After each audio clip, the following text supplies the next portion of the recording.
ಇಂದು ಕಾವೇರಿಯಲ್ಲಿದೆ ವಿಧಾನಸಭಾ ಅಧಿವೇಶನದ ಅಖಾಡ. ಸರ್ಕಾರದ ಮೇಲೆ ಮುಗಿಬೀಳೋದಕ್ಕೆ ಬಿಜೆಪಿ ಒಂದ್ ಕಡೆ ಈಗಾಗಲೇ ರಣತಂತ್ರವನ್ನ ಹಿಡಿತಾ ಇದೆ. ಸಚಿವ ಬಿ ನಾಗೇಂದ್ರ ರಾಜೀನಾಮೆ ಒತ್ತಾಯಕ್ಕೆ ಪಟ್ಟಣ ಹಿಡಿಯಲಾಗ್ತಾ ಇದ್ದು, ಇಂದು ಬಿಜೆಪಿ ಶಾಸಕರು ಹಾಗೆ ಪರಿಷತ್ನ ಸದಸ್ಯರು ಪ್ರತಿಭಟನೆಯನ್ನು ಹಮ್ಮಿಕೊಳ್ಳುತ್ತಿದ್ದಾರೆ. ವಿಧಾನಸೌಧದ ಭುವನೇಶ್ವರಿ ಪ್ರತಿಮೆ ಎದುರು ಪ್ರತಿಭಟನೆಗೆ ಸಿದ್ಧತೆ ಮಾಡಿಕೊಳ್ತಾ ಇದ್ದು, ಇಂದು ಬೆಳಗ್ಗೆ 9 ಗಂಟೆಗೆ ಬಿಜೆಪಿ ಪ್ರತಿಭಟನೆ ನಡೆಯುತ್ತೆ.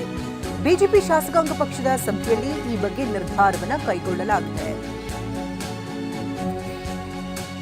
ಹಲವು ವಿಚಾರಗಳ ಬಗ್ಗೆ ಕೂಡ ಇವತ್ತು ಸಿಡಿದೇಳುವಂತಹ ಸಾಧ್ಯತೆಗಳಿದ್ದು, ಸರ್ಕಾರದ ಮೇಲೆ ಮುಗಿಬೀಳೋದಕ್ಕೆ ಬಿಜೆಪಿ ರಣತಂತ್ರವನ್ನ ಹಿಡಿತಾ ಇದೆ.